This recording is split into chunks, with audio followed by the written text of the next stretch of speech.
Welcome to the Winning Edge podcast, where we share focus, fueling, and faith-filled stories and strategies to give young athletes the tools they need to become the best version of themselves as athletes and individuals. What you eat and how you think can transform your athletic performance and overall well-being. Whether you're an athlete, coach, or fitness enthusiast looking to gain that mental edge and optimize your health, this podcast is for you. We are your hosts. I'm Lindsay, former collegiate athlete, coach, and educator, an educational coach for over 20 years, and a mom of two young athletes. And I'm Stacy, registered dietitian nutritionist of over 18 years and also a mom of two young athletes. Today's guest is an exciting one. We have Roberta Anding, a pioneering registered dietitian who has led and left an incredible mark on the world of sports nutrition and nutrition in general. Roberta brings years of experience mentoring young athletes to reach their highest potential through smart fueling strategies and healthy self-image. When she isn't guiding high performers or advocating for better nutrition systems, Roberta creates accessible content on personal growth and hosts podcasts exploring the most innovative ideas in nutrition and wellness. Currently, Roberta serves as an assistant professor of orthopedic surgery at Baylor College of Medicine and co-director of nutrition education for medical students. She formerly spent 10 years director of performance nutrition for the Rice Owls, where she developed and led preventative and performance nutrition programs. Roberta's expertise extends to working as the former sports dietitian for the 2017 World Series champion Houston Astros. Get excited, y'all. You Houston fans are going to love this. The Houston Texans and the Houston Ballet. Notably, she became the first director of sports nutrition at Texas Children's Hospital, leading the department for over 17 years. And another fun fact for you guys, her daughter, Katie McInnes, continues the family legacy as an awesome sports dietitian for the current World Series champion Texas Rangers. Please, let's welcome Roberta Anding to the podcast. Roberta, it's so good to have you. I feel like I have chills. You're kind of a legend in the nutrition world, so I'm excited to talk to you and hear from you and have you share your wisdom with our athletes today. Well, thank you so much for having me. And when I'm listening to that resume, I'm thinking, okay, maybe I need to market myself as a fossil because I've been around for a long time. I've described my career in a nutshell as peewees to pros. And so from working, loved my job at Texas Children's with an amazing adolescent medicine and sports medicine section. Love that. Love being at Rice. And so for me, being able to cross all age groups and take care of both men and women in sport has been the privilege of my life. And not even just take care of them. You have, I don't think our listeners maybe don't even appreciate this. You have written the textbook guidelines for the rest of us dietitians for when it comes to nutrition and sport. So for the Academy of Nutrition and Dietetics, for a lot of what you're doing at these universities, like you kind of were the path maker. Well, I will say the blessing for me was working in adolescent medicine because as a dietitian, when I went through school, pediatrics was infant formula. And now in the world of sports and sports performance, it is not infant formula, it is puberty. And does the average parent understand the changes in body composition, growth and maturation that go along with that young athlete? And what messaging are we giving to our young athletes about body composition and how physiological and psychological changes impact performance? Excited to have you on today to talk about this because I think you know this, and we talked about this before the podcast started. I was sitting at a select game with a friend and mom of another student athlete. And she said, I heard this woman speak when I was younger. Her name was Roberta Anding, and she spoke on body image, and it was so powerful. Can you get her on the podcast and have all your listeners listen to her? And I was like, yes, we can do that. So let's talk a little bit more about body image, because I do think this is a powerful topic. And I think, unfortunately, not ill-intended. I think a lot of parents, sometimes even myself included, as a dietitian, we don't realize, and I think you've done so much study and work in this space, the challenges that young athletes face when it comes to the words that we use around body image, body composition, and sort of just this relationship between nutrition and self-perception for athletes. Yeah, I think when we start to use descriptors, I think we need to step back and look at what happens with training. And with training early on in puberty, and puberty has 5 stages, 1 to 5. 5 means you're a fully grown adult. 1 means you're venturing into that pubertal space. when we start to take a look at the physiological changes, you can get stronger, girls and boys, you can get stronger, but without secondary sex hormones, you're not necessarily going to get bigger. So when we look at that late maturing boy, someone who's 15 and at the beginning of puberty, the words to describe him are underdeveloped. Maybe he's not working hard. He needs to eat more protein. Without understanding, he doesn't have enough background hormone to get bigger and stronger. So we can take a look at LeBron James, for example, who looked like a grown-up man at 15. He Yeah. was a grown-up man. And then we look at the average 15-year-old, if there is one, and some are far along the pathway of puberty, maybe that 10 or 3 kind of midpoint where they're growing tall and they're adding that muscle. And then we've got the guy who's a late mature, and he might be a 10 or 1. And when we look at what happens to boys there that are getting these descriptors of, you know, you need to work harder, you need to train harder, you need to eat better, without taking any history, what ends up happening is that young man says, I'm not good enough. I am not good enough. I'm not working harder. I need to work harder. I need to go lift more. My parents need to hire me a private strength coach because I'm not getting there. Understanding it will come, but on God's timeline, not on yours. Isn't that a hard thing in all of life, Roberta? On God's timeline, not on yours. Not on yours. So my older son, when he was in high school, he was at late mature. So as a junior, he was 5'6" and really wanted to play football. He was too small. He was too small. As he went through high school and the first couple years of college, he is now 6'2". Yeah. So he was just late high school and beyond. And now we have conversations on, Mom, why didn't you hold me back a year if I'd had that other year? Because he was young for his age. And honestly, there's no male in my family that was 6'2". So for him, it was a huge disappointment to not be able to play football. So I think the messaging for young boys is puberty will come. It will come, but you don't know when that is. Now, there are some landmarks. So I always ask parents, how many inches did your son grow last year?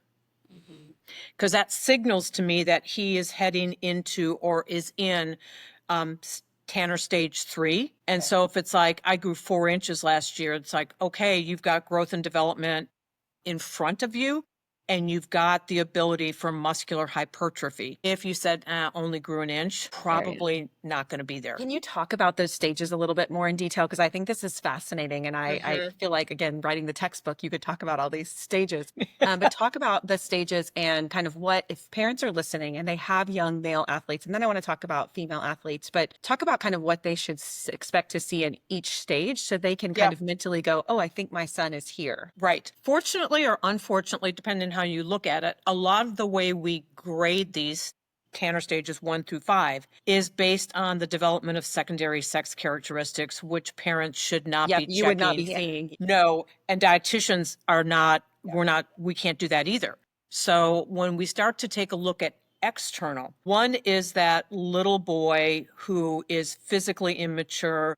There is no development of pubic hair. Underarm hair is sparse. He's just a little boy. That is the outside look at Tanner stage 1. Tanner stage 3 is where you start to see that growth and development. The voice can kind of start to change, that cracking voice. And that really says, okay, we're in it and growth and development is here. And this is where lifting weights really does make a difference in terms of adding muscle. The literature is pretty clear. They can learn how to lift. They can get stronger before they reach that Tanner 3. They're just not going to get bigger. So if I'm a 15-year-old boy, I want to be bigger, stronger, faster. Yeah. And I want to be able to see my abs and I want to see my deltoids. And that really occurs at about Tanner stage 3. Tanner stage 5 is, again, you live with these young men in your house.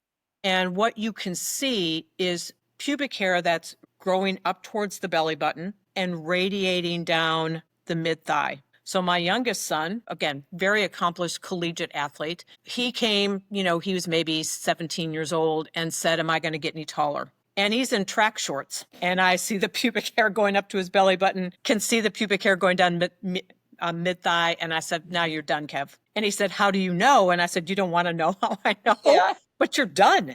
And he was 5'10" then, and he's 5'10" now.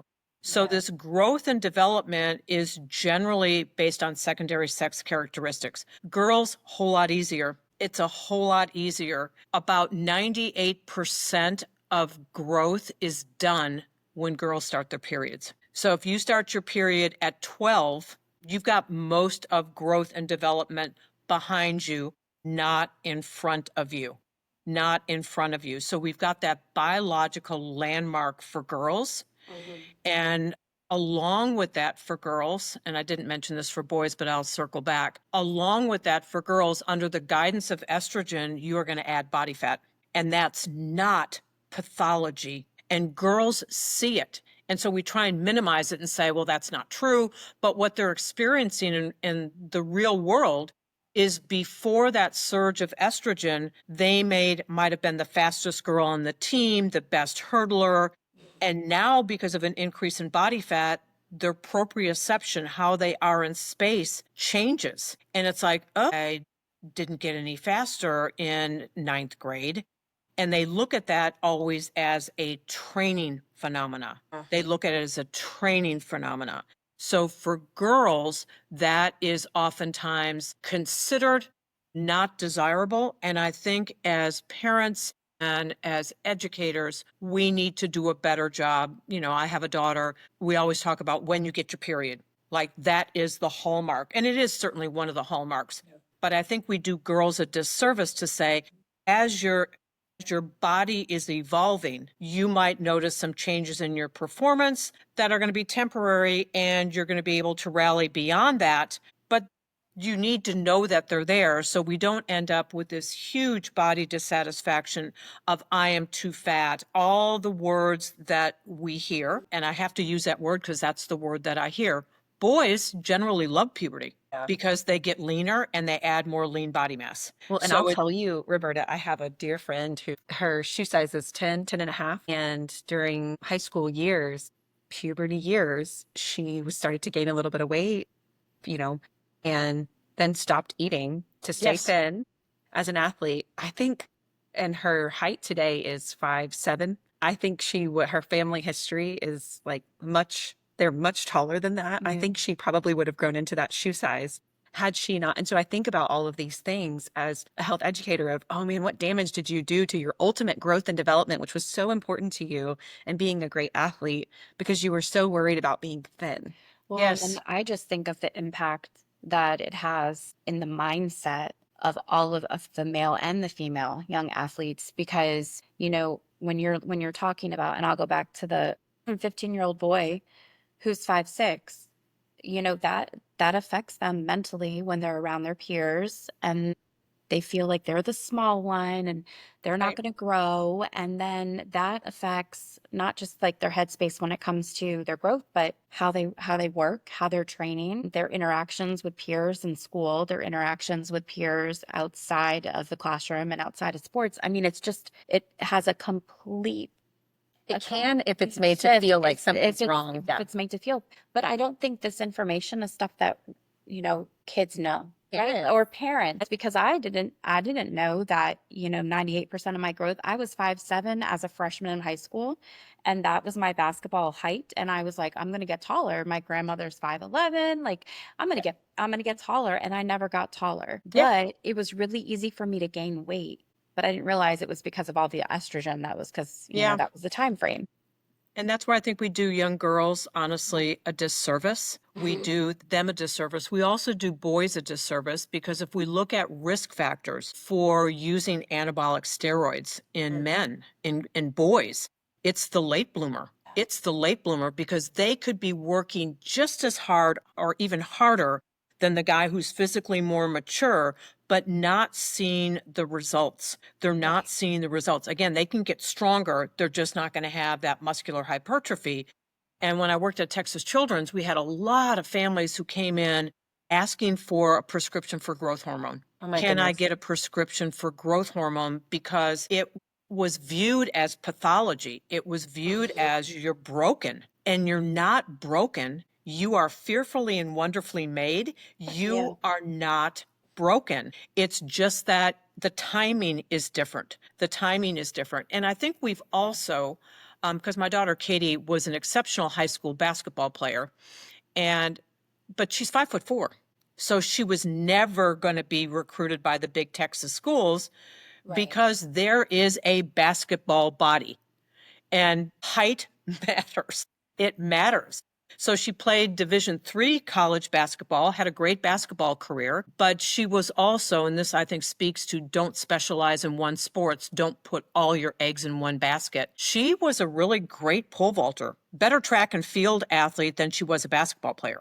Basketball was her love, but her body type and her muscularity and the fact that she was fast as all get out made it easier for her to go into track and field. So strong, great pole vaulter, fast, great hurdler, but she was never going to be recruited in the sport that she loved, but had a great collegiate career as a two-sport athlete. So I think that early specialization that you are only going to be a pitcher in baseball, does that do oh my goodness, Well, what it a does a disservice. number on mentally then how they view themselves and see themselves. Yeah. Sorry. And just now with the opportunity kids have, that they can play longer in college, they have transfer portals. It makes sense that an athlete who, and I'm going to go back to males just because their growth happens a little bit later than the girls. Right. So a male that is a senior, that's a little smaller, maybe he goes to JUCO for a year or two, or maybe goes and plays D3 or D2 because that freshman, sophomore year of college, there probably will be growth, whether it's height or just the muscular build. And then maybe there can be on the track to go play D1 and continue. So I just think that that's a really good perspective and really good information for parents too, to know that, look, this isn't limiting your kid in their pursuit of, their passions. It's just a part of the process. So you're saying as parents, we should understand the 10 stages of development, and we should not try to rush something that God is not intending us to rush past whatever his timeline is. And I think that's such wisdom. Roberta, talk a little bit about, you mentioned growth hormone and parents asking for that. Talk a little bit about the risks with that for my goodness. young men, even women, like as you think about that as a clinician. It can certainly alter growth plate development. It can cause metabolic issues, things like increased risk for diabetes. And again, savvy people probably aren't going to a doctor to get that because a physician is going to work them up. And clearly, if your son or daughter is remarkably small, it's always a great idea to get a medical evaluation to rule out a metabolic cause that could be contributing to growth failure. And I think Stacy brought up a really good point. Growth failure can also be induced by caloric restriction. It can be induced by caloric restriction. So I think there's a lot of things at play there. But the savvy people are going online. They're going online and are willing to roll the dice and order growth hormone online, which who knows what it is? We talk about this with supplements. Do you actually know you're getting what it is that you're paying for? And are you willing for that trade-off of a risk to potentially harm your child because you don't know that what you're giving them is what you think you're getting? And so just to your great point earlier, the psychological damage, hearing from a parent that, you just need to grow. It basically is saying, you're not good enough the way that you are, and I'm going to mold you in my image of what you need to be rather than a divine image of what you need to be, and that you're not good enough. And we saw this a lot in our adolescent medicine section at Texas Children's, parents who would come in and have conversations about their children that were not flattering in front of their child. And so my former boss, who I love, Al Hergenroder, used to call me Super Nanny because I would come in and say, do you understand the impact of your words? Do you understand the impact of your words to your son or daughter that somehow we need to come in here and get you fixed so you can go on? And so I think, Lindsay, the point that you made about the transfer portal and having all these other opportunities is so true. Some of the best football players I had at Rice came from JUCO. They came from JUCO. for whatever reason, maybe it was their grades, maybe it was they were 15 years old and I don't know, had a job because they needed to make money and didn't have all the extra benefits. And now their heart for athletics is heightened and their work ethic is huge. It's huge. So I think although there can be problems, clear problems with the transfer portal, I think it gives athletes all kinds of options. And the one example I want to give you, and I won't use his name, although he's told me I can. I had a football player at the Texans who was just brilliant and graduated college in 3 years. And so he was 19 when he was drafted, and 19-year-olds are not 35-year-olds. And so when I saw him, I thought, oh my goodness, he is not done. He is not done. And adolescence for young men, generally the ending of adolescence is about age 21. And so girls, again, we've got that biological landmark. You got 98% of your growth done when you started your period, you're done. He was not done. And so he played for the Texans for a couple years, got cut, went to the Bears, and came back and called me and said, can I get another body composition done? I said, sure. So he came to Texas Children's. I put him in a bod pod. And from the time he left the Texans to the time he was at the end of his football career, gained 45 pounds of lean body mass. Goodness. 5. So think about a 40-pound bag of dog food. Yeah. And that's how much muscle that man added. But he didn't have enough of that when he was drafted. And people just said, well, he needs to eat better. It's like, no, he eats great. No, well, he needed can't be 16 eating years to develop. Yeah, he needed more time. I played basketball in college, but I was a one sport athlete, which I know we're not supposed to be, but it was year round and it was my heart. Yes. Coach one time who was so worried about us getting fat. And I think that everything you're saying right here, it keeps making me think, I wish that I knew enough then, or that I had told my parents then what was being said so that I could have been removed from that, because the damage that it does. And then I think about maybe, male athletes who are being told they're too small and to train harder, and all this wrong information and the vocabulary that's being used, that it does way more harm than good. Which I want to talk about that. So can we talk about what words should we be using? Because I think this is the lecture you gave at the Kincaid School, Roberta, around how powerful our words are. We know this. It's even biblical. And so I think talk about our words and the words we should be using with our young athletes. Words should be affirming, but not, I'll use the word condescending. Meaning that you don't want to praise someone for something that's physically not true. Like if someone is always sleeping in and missing workouts, and then you're giving praise for that. Well, you don't want to do that because that's part of athletic development. But the blessing for me teaching at Rice is I see, for example, my female swimmers come in the room and I look at how powerful their bodies are. They're powerful. When I look at any sprint athlete, and that's any stop and go sport, but particularly people who are, let's say, soccer players, basketball players, that speed up and down the court, up and down the pitch, whatever their sport is, the physical adaptation is, in order to get enough nutrition and oxygen to the tissues, they get bigger. They get bigger. And so using words like powerful, amazing, isn't it great what training can do, rather than saying, ugh, do you really need to wear a size large shirt? Why are you wearing a large? And those words matter. The other missing piece here is we oftentimes don't talk about it, is genetic body types. There are going to be people that no matter how hard they train are tall and thin, and they tend to gravitate towards distance sports. And I saw this remarkably at the ballet. We'd have girls come in at 6 and 7 years old, and clearly puberty hadn't declared their body type yet. And as they go through puberty, now they're developing muscles because they've got a genetic body type called mesomorph. And these are people that can look at a weight and gain lean body mass. That's what I was saying about my son. And I joke is I'm powerlifting through high school. I was a farm girl. I mean, I could look at a bar and it would just felt like the way my dad used to call them my Heisman Trophy thighs, which I'm like, that also was not flattering for a young female. A girl. So again, our words are really powerful. I didn't at, 16, 17 want to have football Heisman Trophy thighs. Now, could he have said, your thighs are so strong and so powerful? That maybe would have reframed how I thought a figure.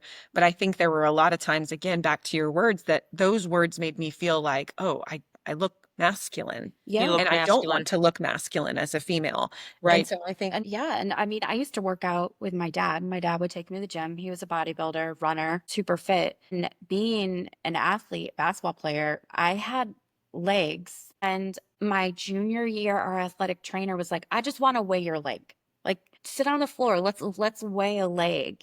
I remember when he weighed them, one of the guys from the basketball team came in and was like, oh my gosh, your legs are huge, blah, blah, blah. And that ruined my image of my legs. Like, what guy's going to want to date a girl that like has legs like that, And I think it was what was said that did the damage, not necessarily. Now looking back, I wish I had those same legs, But didn't it feel demeaning that Yes. somebody wanted to weigh your leg and that somehow that was pathology? That was pathology rather than you have trained so hard. What a blessing for you that you can add lean body mass where a lot of people really struggle. And then I think oftentimes what we don't do is ask the individual athlete, tell me how you feel about it. Yeah. yes. And this is a big one. And I will tell you, and I'd love to and I'm sorry, we're sticking on this for a minute, but I think so much in body image, even looking at younger male athletes pre-puberty, oftentimes they can hold some additional body fat. Yeah. And so there is a lot, I see this in sports, a lot of judgment around, look, oh, are you eating healthy? You need to eat more salads. You need to, and I'm like, when they go through puberty, it will all even itself out. And so I think there can be a lot of times, just to your point, Roberta, just so much stigma around our perception of what people should look like instead of, to your very much point earlier, God's design and how he created them, how he created their body type. We don't know, and I can say this as a dietitian, just because someone's thin does not mean they are healthy. Absolutely not. Just because someone has a little bit of excess, doesn't mean they're not making great choices, doesn't mean they're not exercising, doesn't mean they're not eating healthfully. And so I think, unfortunately, we've taken a lot of that as adults and cast a perception of something that we truly don't know, to your point earlier, unless we sit with them and we are evaluating them clinically to better understand what they're doing, their behaviors, their lifestyle, what their even body mass is made up of. So I want to talk out. We talked a little bit about words. So you said, instead of saying, oh, you have broad shoulders as a swimmer, you would say you have powerful shoulders. What other things are some of the greatest watchouts you see in this space that we may not have touched on already? Yeah, I think depending on the age level of the athlete, I think having an integrated team is so important. Because if I'm saying one thing, but the coach who controls playing time, all of that is saying something else, my words essentially fall on deaf ears. And so I had a football coach at Rice, and we had a young man, and he really did need to lose body fat. And the coach was so kind and so empathetic. It's, how can we support you? What do you need from us as a team? And when the athlete walked out, I said, that was the best conversation I've ever heard a coach talk to a male athlete about. I said, that was masterfully done, because there was no criticism in the room. But if you have a coach, and we can see instances with some of the debacles at Oregon and Colorado State, where the coaches are, you're not going to run unless you weigh X, or unless your percent body fat is X. There is so much damage in that space that having an integrated team, and with that younger athlete, that integrated team must be the parents. It must be the parents asking, well, I heard the coach say X. Tell me what you think about that. It's like, well, I don't think the coach likes me. Oh, well, let's have a conversation about that.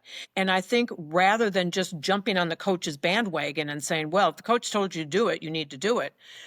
It's being that advocate for your young son or daughter. On the college side, and I'm going to say even late high school, it's the team that makes a difference. And so my children went to Kincaid, And one of the best things I can say is Cheryl Mitchell, who was my daughter's coach, unbelievably amazing with her word choice. I don't know that that's universally true. So having an integrated team is super important. And then as parents, learning how to say no.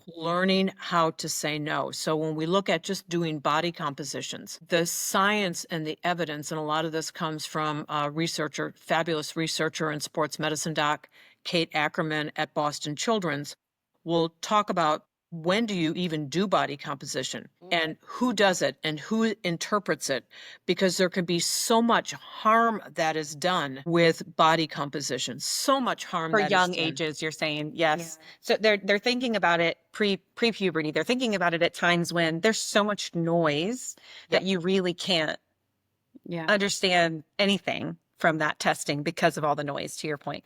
I think you're right. And when my daughter Katie was in high school, I packed her lunch, and it was 2 sandwiches, maybe a bag of pretzels, some fruit, and then something sweet and a box of milk. And she came home and she said, "That's way too much food."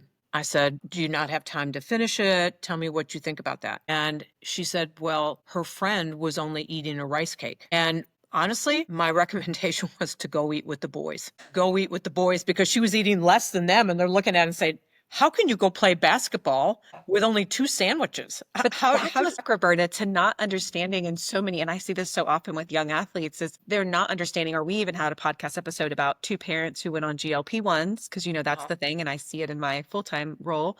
And then the kiddo broke his femur because he was not eating.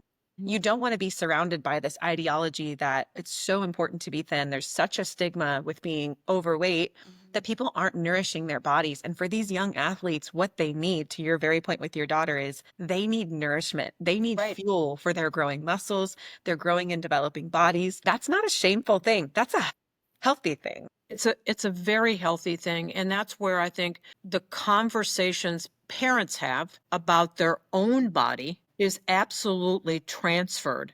And so when I talk to parent groups, it's always however you view yourself, that's your own issue, but that doesn't come to the kitchen table. It doesn't come to the kitchen table, and appreciating that everybody's needs are different. So if I'm watching my son run track, I don't need a sports drink. I don't need a pretzel. I need nothing other than water, right? Because I'm doing nothing.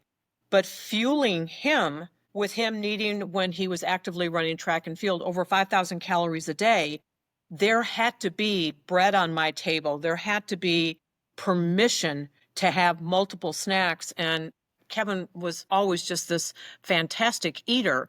But I remember one day he ate dinner and then came down, had a snack, and then came down, had another snack, and then came down and had another snack. And I said, honey, at some point you got to go to bed. So if you're still hungry, you got to make this snack count. And he said, good point. Made a 12-inch sub sandwich and a glass of milk. And I looked at him and said, do you feel better? Was that enough, or do you need something else? Because I didn't live in that body, and I can't perceive his hunger. I can't perceive on the inside. I don't get that bird's eye view of his own growth and development, but he has to respect and appreciate that he has a God-given appetite, that there are going to be times you need a whole lot more fuel than what you would consider to be average.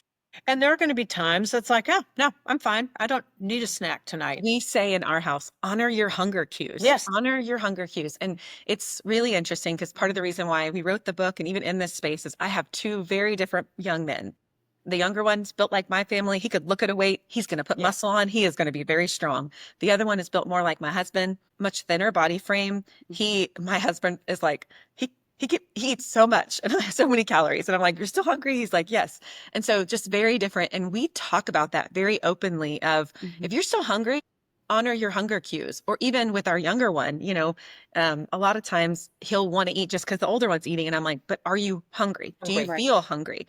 Honor those cues, because if your body's not hungry, you're doing a disservice to be feeding it when it doesn't really want that from you. It might want something else from you. And also just empowering them. I think a big thing for me as a dietitian is, to your point, try to get great nutrition from your calories, because remember, this is fuel, right? Right. And it's meant to be something that's giving your body all the tools that it needs. You're building, giving it all the tool that it's. So when you make a choice, there's nothing off limits, but just know that this thing has these vitamins and minerals. We kind of gamify it almost in a way where it's fun and it's empowering, and they know what they need and they know what foods give. And it's much more of this positive frame of, okay, do you want, this milk product after your workout, which is going to be an X, Y, and Z? Or do you want to reach for, yep, there's nerd clusters in there.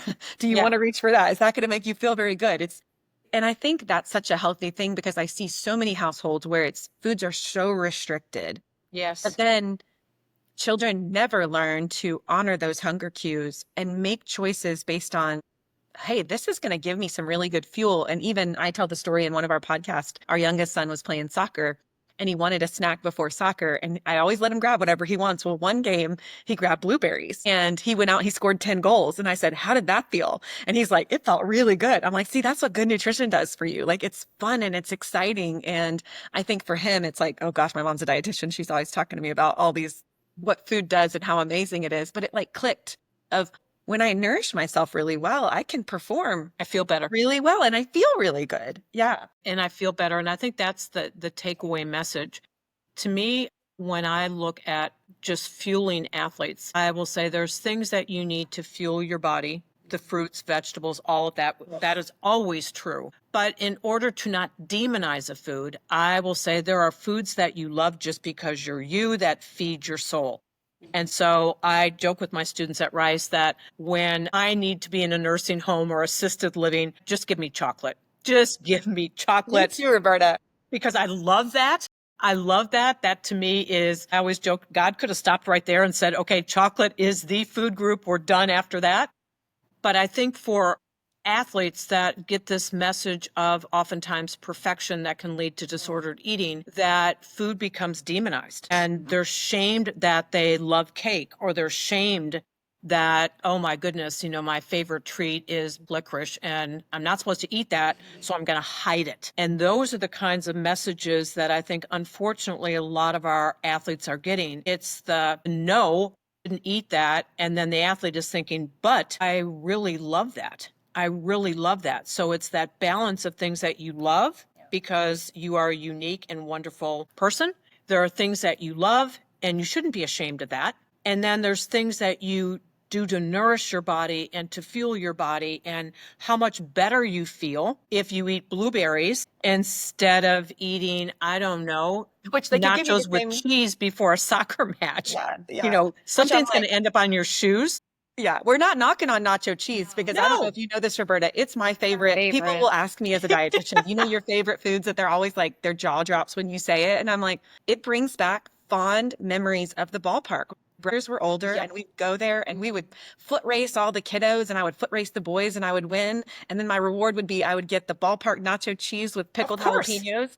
And it's a fabulous food memory for me. And that food, when Absolutely. I say that, people go, wait, as a dietitian, you eat nacho cheese? Do you know it's not even real cheese? I'm like, I am very well aware. But I love it. But I love I it. love it. And it's a treat food for me that I love. And that I'm not going to, there's no shame, there's no guilt over it. And I think that's a big, big thing. You talk about this is like not giving foods a moral conscience or causing them to cause shame or guilt, because it's just food at the end of the day. Yeah. And I think the only population, to a point that you made earlier, that hunger cues don't work is the person who's in an active eating disorder. Their food cues do not work. Stomach doesn't empty well. And I think one of the biggest barriers to success for someone who's refueling from, I'll just say, female athlete triad or relative energy deficiency in sport, is hunger cues don't work, and they'll return. You can rebound from that level of malnutrition, and your body can heal itself with divine wisdom. But at the same time, sometimes things need to be prescriptive.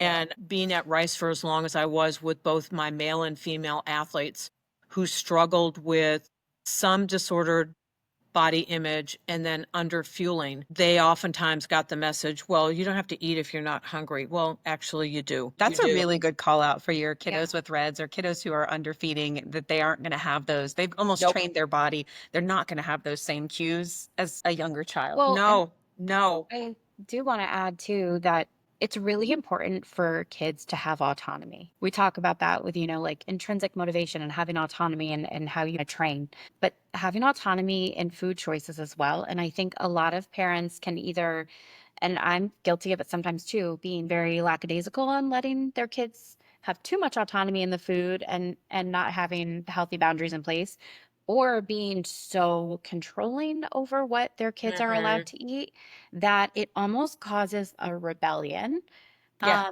in that kid, like when they're at school and they're like, well, they don't let me eat this at home, so I'm gonna buy all of Hmm. these Takis from my friends in the bathroom today because they'll sell their Takis.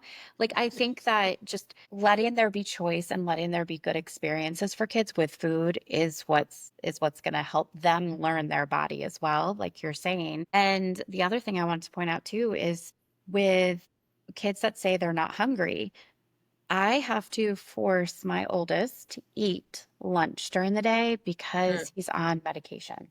Ah, And we have a lot of kids that are, whether it's whatever type of ADHD medication they're on, if it's a stimulant or non-stimulant, it does curb their appetite. sure. So at the age in middle school, I would say like fifth to sixth grade, really them understanding like you are not hungry because of your medicine, but your body is hungry. So you have to override that thought of I'm not wanting to eat right now. And you have to force yourself to eat because parents that have kids with ADHD know they're ravenous when that wears off at night Sure. because he's hungry at that point. And so I want him to refuel. But really, like, helping people understand that. Um, such an excellent point because again, in a perfect world, we'd all eat when we're hungry and stop when we're full, and we wouldn't have any barriers. But since we don't live in that world, it's learning how to negotiate around the Mhm. barriers. So whether it's an underfueled athlete or an athlete who is on ADHD meds and really doesn't have that same degree of appetite, this is where I bring in liquid nutrition and say, just give me a minute and drink. And again, certainly there are all kinds of ready to drink protein drinks that are out there that don't need to be refrigerated. I would say, okay, here's what I'm going to do. I take a protein drink, unscrew it, pour a little bit out, screw it back up, put it in the freezer. And then when I put it in their lunch, by time lunchtime comes around, it's still cold. Maybe depending on what lunch period they have, maybe a little bit slushy. And so even if they're not going to eat a complete meal or they feel, oh, if I eat this looks gross, generally they can drink. Yeah. Generally they can drink. And so helping families move beyond those barriers, and to your great point, just saying, you may not feel the hunger, but on the inside, your body is really hungry. Because many times when those kids like that come home and they're ravenous, they're thinking, what's the matter with me? I am so hungry, I want to eat my arm. And you're telling me that I shouldn't want a third or fourth meal, but I lost all that energy. And then what we end up with is some degree of appetite dysregulation, right? Because you're not hungry earlier in the day and then you're ravenous, but being ravenous oftentimes interferes with schoolwork and family time and going to practice. That learning how to balance a little bit differently, I'm not going to say better, differently during the day is it's a key takeaway. And then using nutrient dense foods along with that, like maybe a trail mix with nuts and seeds where, this amount is 300 calories and a handful of trail mix and a protein drink may be all that they can do, but we can now focus in on, you got protein, you got vitamins, you got minerals, you got fiber, you got all of that. So you met nutritional requirements in sort of an atypical way. That you just Well, and gave that it's advice. funny that you said that. I actually talked to a mom recently at the fields. Her son had an injury, lost quite a bit of weight because he wasn't feeling well, wasn't Mm-hmm. eating, and then he was back on top of that about to have wisdom tooth surgery, and he was down over 10. And I said, I think you're going to need to supplement with, and you make such a great point, a ready to drink beverage. I said, even if he has to take it in, 60 cc's, like in smaller amounts, spread it throughout his day, he's going to need to supplement. And to your point, which, that it's just so much wisdom there. Sometimes you don't feel hungry, but you need to get that nutrition back. And that might look atypical. It might not look like your traditional sandwich and apple and milk or whatever that might be. It might look like a ready to drink protein drink and a handful of trail mix. So I love that wisdom. I want to ask you, what got you into this space? Like how did you build this passion for becoming a dietitian and just all that you've accomplished in this space? Can you talk a little bit about that? Oh, actually, I started out pre-med Okay. and got a D in freshman chemistry. And it wasn't because I goofed around. I just didn't get it. Inorganic chemistry and me were not friends. So I made the decision, okay, well, I guess I'm not smart enough to go to medical school. If I got a D, and my husband, who was my boyfriend at the time, was in chemical engineering and couldn't understand why I didn't understand ideal gas law. He just didn't. It's like, nope. So went on and switched to dietetics. And dietetics has a lot of chemistry. It So by does. time I finished my master's degree, I had a master's degree with a major in nutrition and a minor in biochemistry, which saves me every single day. I didn't like inorganic, but biochemistry made sense because to me it's advanced physiology.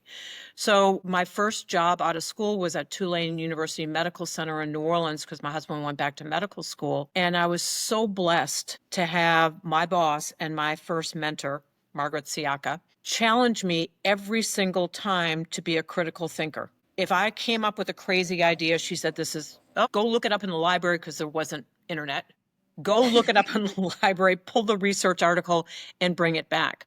So that always helped me to ask the question of, is there a plausible mechanism and why would I do that? So that mindset, supported by mentors and people that I worked with, really put me into this space. Sports nutrition came later and blessings all over the place. My boss at the Texans, when the Texans came to town, they wanted someone who was a dietitian.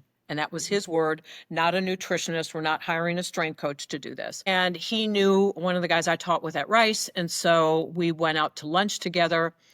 And I looked at Dan and said, you're the brother I never had. And he was also just a great mentor. Because when I started with the Texans, only half the teams in the NFL had an RD. And you're in a space where it's all men. Football players, clearly all men. The coaches are all men. But you worked 17 years in clinical pediatrics before you transitioned into the sports world, right? Actually, they blended. And so, again, my boss at Texas Children's just an amazing human being. It was good for Texas Children's that I worked at the Texans. It added credibility. And so we ended up developing the Texas Children's Hospital Fun Run with the Houston Texans because players want to be around kids. So in that space, Dan just said all the time, you have earned the right to be here. And I need an educator. I need someone who can educate and get up in front of a group. So again, having really good mentors, I think empowers the next generation to become a better version of you, right? A better version of you. And of course, as a mom, I'm incredibly proud of my daughter because she decided kind of halfway through her collegiate career that I had the best job ever. And so she got a degree in psychology and then went back and got a PhD in nutrition and actually did her dissertation with me at the Texans. Okay, we need her on for the psychology piece. I'm gonna have to reach out to you on this. She is outstanding from a mental health perspective. And I think for all dietitians who work in, I'm going to say in any kind of clinical environment, it's understanding somebody's why. Why is this important to you? And again, I think oftentimes as dietitians, we're fearful of discussing faith, but I can tell you athletics is probably one of the biggest faith-filled environments I've ever worked in. Working in baseball, 40% of players are from the Dominican or Venezuela and Mexico and profoundly Christian and Catholic. And so me saying, okay, well, it's Lent. And so we're having, not only on Fridays, we're having a fish meal, but if you are really taking your faith to a different level, we'll have a vegetarian meal if you want to go meatless. And that opens up dialogues. And I don't think you have to be part of that faith community, but it opens up dialogues when you're open to listening to someone else faithfully because you're with them for a long part of the day and understanding their why is critically important. And I think that's where the psychology, faith comes in, the way you were raised, your beliefs about athletics. I think all of that is so fundamental. And when you understand an athlete on a different level, the words that you choose will come because you know them. Yeah. And I think that's something that's for athletes that have played, it is a family. Your team is your family. Yes. Your coach, the people, the athletic trainers, if there's a dietitian that works with you, like those people become your family because you're with them more than anybody else. College athletes, their whole world is that team. There's no time for anything else. You're Right. with those people 24/7. And so I think that learning to know who everyone is to their core it just comes with that territory. So Yeah. I think there's a good and bad. There's a good with that of having this sort of extended family. I think the risk is, and you spoke to this, Roberta, and it's the last chapter in our book, which is a strong foundation. As individuals, we want our young athletes to grow up knowing they are fearfully and wonderfully made, just the way that God intended them to be made, and to know themselves in that full and whole identity and to be strong in that. Because what you don't want is to have this great team environment where someone's words can waver you. yeah. Because the reality is, you've been told, and I tell my youngest one this all the time, I'm like, you are fearfully and wonderfully made, and God didn't make a mistake when he made you. He made you just as he made you, perfectly imperfect, for a purpose that he has intended to glorify him. And so just understanding that you've got this great team environment, but you want to be so strong in that foundation that you don't waver if you're surrounded by someone whose words might not be. And so that a big part of purpose of what we're trying to do at SPAN is just build really well-rounded individuals, because the likelihood that you're going to go on to be a pro player is very small, but the likelihood that we're going to need you to go on and be an impactful man or woman like you've been in the field of dietetics is much, much greater. And so Much how do we greater. build this in our young kiddos? Well, I don't want to keep you forever. I know you've got other things you need to do today. Is there any other just sort of final wisdom you would leave with our listeners as they're thinking about the words that they're choosing, really being patient with how God is growing their young athletes? Is there any wisdom that you would leave that we didn't cover? No, I think a summary might be is that you know your child better than anybody else, and to be your child's advocate, maybe in a different way. As they grow and mature, they're not 5 years old anymore, they're 15.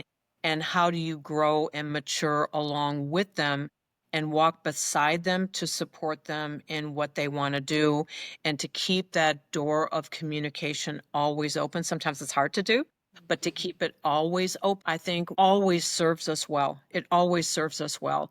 And as parents, you will make mistakes. I'll raise my hand and say the number of mistakes I made, but it was never with malice. It was out of love and intention. And when you make a mistake, asking your child, I didn't give you the best information about nutrition, and I'm sorry about that. Let's have a different conversation, and be willing to walk again beside your son or daughter in their endeavors in athletics.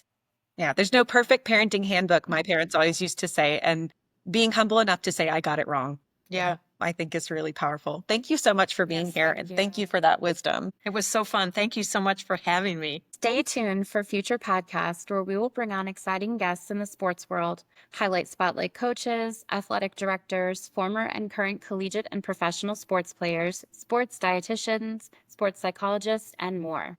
What you eat and how you think can transform your athletic performance and overall well-being. Whether you're an athlete, coach, or fitness enthusiast looking to gain that mental edge and optimize your health, this podcast is for you. Stay tuned to learn more about how you can join our community and get more exclusive content. Don't forget to follow us on all of our social media channels, including TikTok, Instagram, Facebook, and X at @span_athletics. Until next time, stay faithful, stay fueled, and remain focused on your goals.